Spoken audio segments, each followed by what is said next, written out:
Yeah. And actually, Robert F. Kennedy Jr. Told people to watch their appearance on Joe Rogan's show, kind of held it up as a good example or a good explainer, primer on what MAHA is all about. So if we roll this shot from Rogan, it's C7, you'll get a good flavor of sort of what they're all about, and then we can go a little bit deeper, given that she's now nominated for Surgeon General. So let's go ahead and roll C7.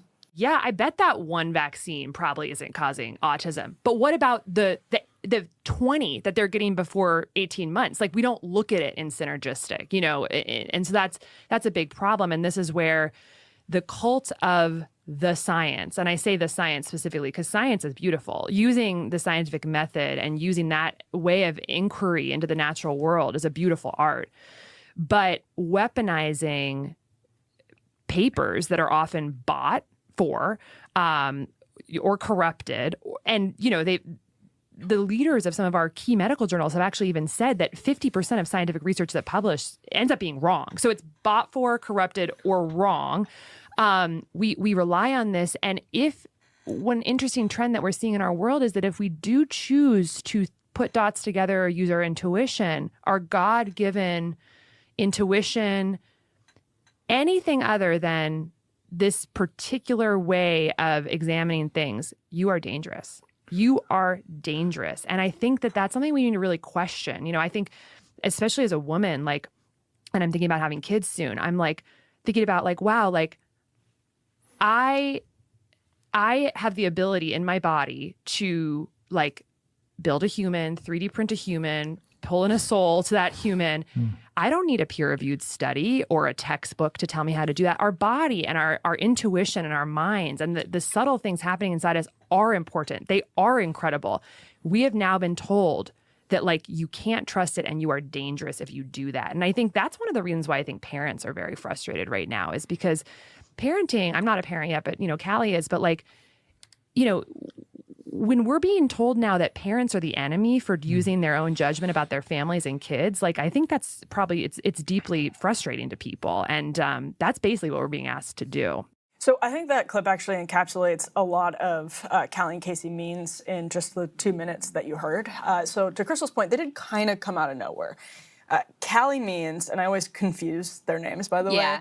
Callie Means the man, their brother and sister. So Callie Means the brother, sort of has this whistleblowing story of how he used to be a food lobbyist. So working for some of these like awful, corrupt, big food companies. Like Coca-Cola. Like Coca-Cola, right. And so he started doing like kind of whistleblower threads on X, and that started to get a lot of attention. Now his sister, nominee for Surgeon General, her personal story, and she explains it on that Rogan episode, basically is that she went to med school, and I think it was Stanford. Yeah, that's prestigious. Right. And I think they come from a pretty well-off background. I think their dad is also a doctor. Something like that, right. And he wrote some book that Laura Loomer did not like about gay people. Yes. It was called like, it was about a flamingo. It's a kid's book. Flamingo. I don't know what the book is about. Anyway.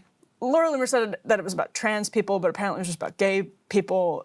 We don't even need to get into it, but she went to med school, did 5 years of a residency, and then dropped out because she says she had this sort of awakening as to how, and this is very popular in MAHA world, it's a very popular argument, our medical system is obsessively treating symptoms for the sake of profits that go to pharma, ag, big food, and end up corrupting the medical system rather than treating causes in ways that don't benefit pharma. So Ozempic is a good example. They talk a lot about it. Instead of asking people to spend more time cutting out sugars or carbs, or doing a lot of physical activity, we just give people Ozempic. And whether or not that's true, that's the argument that they have. I think there's actually a lot of truth to their criticisms, and actually to RFK Jr.'s criticisms of the corruption in the system. But do they then peddle appropriate solutions? That's where the question becomes much more significant. It's very well and diplomatically put. Because, and here's the thing. Yes. How I feel about these people. Yes. Because she and Callie Means and RFK Jr. and the MAHA crew, like they'll talk a lot about the profit motive and the corruption in the system, et cetera. But then your solution has nothing to do with getting the profit motive out of the healthcare system. And in fact, both Callie and Casey Means have their own for-profit healthcare companies that their solutions, whether it's to COVID or anything else, just happen to bolster their own It's convenient. profit-making direction. It's like, well, what if we applied the same analysis you're applying over here? What if we applied that to you?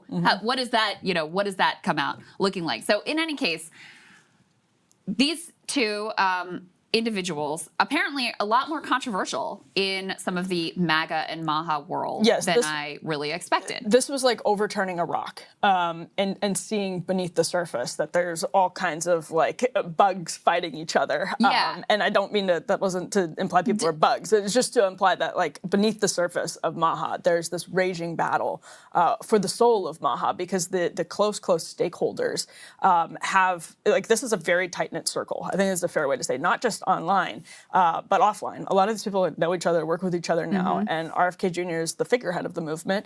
A lot of people have personal relationships with RFK Jr., and we didn't have time to put this in the rundown because it just this was all happening last night, but Dr. Jack Cruz, who is really big in MAHA circles, and he's been on podcasts with like Andrew Huberman, I think, before as a MAHA guy. He says, quote, "I have it on firm authority that Kelly Victory, another MAHA figurehead, was Bobby's pick last weekend for Surgeon General. Kennedy called people Monday and said Jeanette was out, and Kelly was the front runner in a phone call to Kelly from RFK. All caps. This means Bobby has no juice, no power." DJT, Donald Trump, allowed Susie Wiles to put in the World Economic Forum and Fabians inside the gates. So this is not a random nobody. This is somebody in MAHA world who's pretty significant and is already staunchly against this nomination for Surgeon General. The Meanses have been very close. The Meanses have been very close to Bobby Kennedy. That's obvious. Everyone kind of knows that. Yeah. But they come across to a lot of people in MAHA world as suspicious. And her nomination, when they thought that their other ally, Kelly Victory, had it, just grated on these people who were already very suspicious of Callie and Casey Means. They do think the story is a bit convenient, that both of them sort of dropped out of these prestigious gigs, medical school, residency, lobbying work, suddenly started infiltrating Bobby Kennedy world, which is quite interesting. You can imagine those circles are filled with people from all walks of life, including, Intel world, including quirky science world. It's just got to be the strangest place to go to Thanksgiving dinner. True. Can you imagine? Libya Nazi. No, actually. People from Glossy Magazine. It's just crazy stuff. So they're very suspicious of the Means. They see them as people who may be compromised by the political establishment, and this just set that into hyperdrive. So this is the one that was really shocking to me. Nicole Shanahan, who was RFK Jr.'s vice presidential pick and she has said some things that she was nervous about, but she's, as far as I know, really held back on any significant criticism of him or HHS or the Trump administration.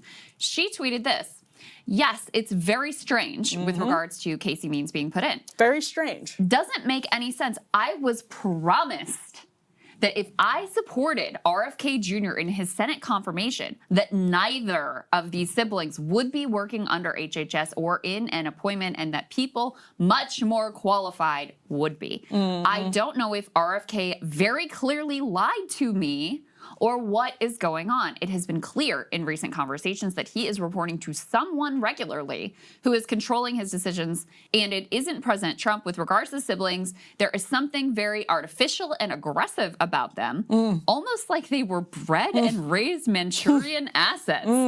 There is a lot going on in that one tweet. I mean, first of all, she had to be persuaded to support RFK Jr. in a Senate confirmation hearing. That's news in and of itself.